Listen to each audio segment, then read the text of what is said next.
Lu jangan ganggu ini gue dong. Ya.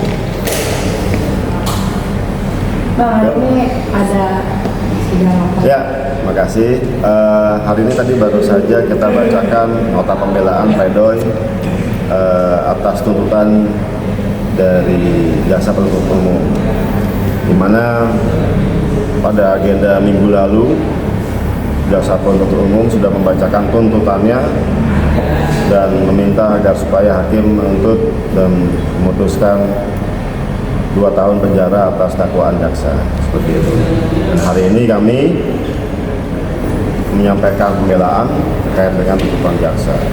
Atas poin-poin pembelaan yang kami sudah sampaikan dalam persidangan tadi tersebut, kita tegaskan bahwa Pak Tony Surjana ini adalah sebagai korban. Korban apa? Korban dari mafia tanah yang sedemikian rupa berusaha untuk merebut dengan segala cara dan melakukan upaya-upaya kriminalisasi terhadap Pak Tony yang sedemikian rupa dilakukan secara masif dan sistematis. Nah, selanjutnya atas pembelaan yang kami telah sampaikan juga tadi, kita tegaskan dan jelaskan bahwa secara perdata Pak Tony sudah sah ya dalam memenangkan semua perkara kepada pihak-pihak yang mengaku sebagai ahli waris Asmat Mimpungut, yang notabene sesuai dengan fakta yang ada bahwa persil yang mereka miliki adalah berbeda dengan persil yang Pak Tony miliki yang menjadi dasar pemilikan sertifikat. Di situ adalah hal yang penting, karena apa? Karena persil ini menunjukkan letak dan posisi tanah tersebut berada.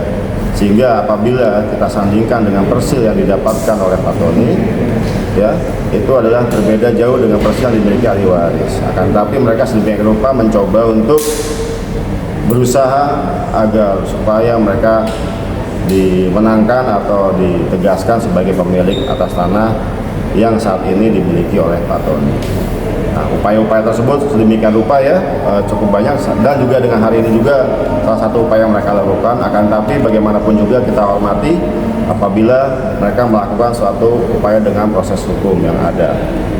Lebih lanjut, kita juga menegaskan bahwa surat ukur yang dilakukan, yang dimohonkan oleh Pak Tony itu adalah surat ukur yang ditujukan untuk mengembalikan batas. Dalam hal ini mengembalikan batas bukannya terdapat adanya sengketa atau perkara. Pengembalian batas ini ditujukan dan diperuntukkan agar supaya sertifikat hak milik yang dimiliki oleh Pak Tony dan Pak Joni Surjana yang dahulu terletak di wilayah Bekasi menjadi wilayah Jakarta Utara. Itu pun dilakukan mengingat pada saat itu Pak Tony melaporkan oknum-oknum yang menyerobot tanah miliknya, ya, sehingga akhirnya dia melaporkan ke Polres Jakarta Utara. Nah, dalam pemeriksaan di Polres Jakarta Utara tersebut, sertifikat milik Pak Tony dan Pak Joni masih di wilayah Jakarta Utara, sehingga akhirnya di wilayah Bekasi, dan sehingga akhirnya dilakukan permohonan untuk mengganti wilayah dari sertifikat dimaksud. Demikian. Oke, Bang, ini kan pengurusannya secara administratif kan sudah sesuai ya, Bang. Udah gitu ditambah untuk pemagaran segala macam kan udah tercatat sah ya. Betul. Nah, di sini ada mafia tanah gak sih, Bang, yang atau ada oknum yang terlibat? Jadi dari sejak orang yang ditugaskan oleh ayahnya Pak Tony dan Pak Tony dan serta Pak Joni untuk menjaga tanah tersebut meninggal dunia, nah mulai dari situlah banyak sekali gangguan, termasuk tidak terbatas orang yang menyerobot masuk, ya, yang bercocok tanam tanpa izin, mendirikan bangunan, bahkan dahulu KTP, kartu keluarga, akte nikahnya Pak Tony ini dipalsukan oleh oknum, sehingga seolah-olah ini Pak Tony menyewakan kepada pihak lain dan atau menjual kepada pihak lain. Jadi dibikinlah oleh oknum tersebut pemalsuan dipalsukanlah KTP-nya Pak Tony, kartu keluarga, bahkan akte perkawinan pun dipalsukan, guna agar supaya dia sebagai yang mengaku-ngaku sebagai pemilik atas tanah tersebut. Sampai sedemikian rupa banyak sekali kejadian hal-hal seperti itu yang terjadi tanahnya Pak Tony. Itu. Oke bang, atas pernyataan saksi ahli kemarin bang, sampai hari ini nggak ada pledoi gitu.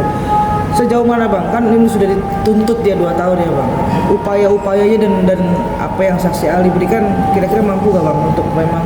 Ya, kalau berpendapat dengan apa yang disampaikan oleh Profesor Suparji, beliau menegaskan dan menyatakan terkait dengan kesalahan administratif dari instansi itu tidak dapat dijadikan di-endorse menjadi kesalahan yang dapat dipidanakan. Kesalahan administratif itu wewenang dari instansi tersebut untuk meralat atau merevisi.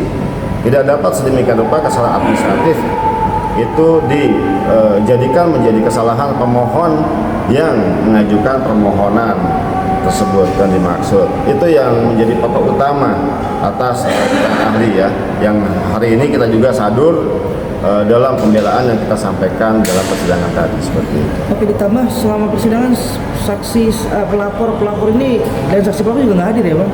Itu yang kita agak sedikit membingungkan, dan tadi juga saya tegaskan juga dalam pembelaan bahwa baik di lapangan maupun dalam persidangan terdahulu maupun di sidang saat ini yang namanya ahli waris Asmat bin Pumut itu tidak pernah ada, tidak pernah terlihat ya.